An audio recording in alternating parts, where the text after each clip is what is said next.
So at the Indie Mega booth at GDC 2018, I was afforded the opportunity to play One Finger Death Punch 2, the sequel to Silver Dollar Games' 2013 hit Brawler series.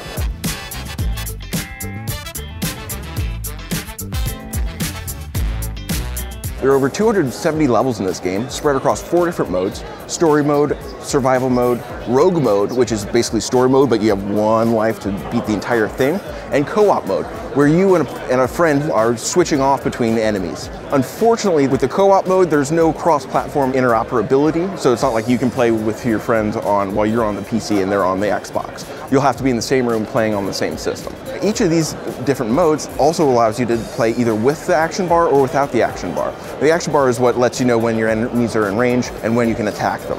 The controls, like the original, are still pretty simple. X to kick to the left, B to kick to the right. In this game, you don't actually move.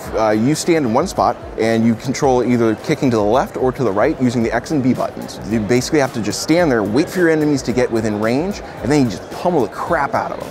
Now, while the controls are pretty simple, the team's added 700 animations so that the action flows a lot more. You never really play the same level twice. You never see the same action 2 times in a row. It's really cool. There are a variety of weapons, everything from sticks, stabs, spears, axes, swords, spears, lightsabers. Again, there's a horse. Guns, other guns. There are also a bunch of mini games that are actually integrated into each level. The gameplay is pretty simplistic, but good lord, it's fun. Oh lord, yes, I love this.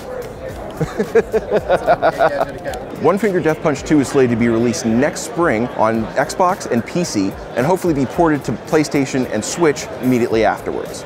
That does it for us from the Indie Mega booth at GDC 2018.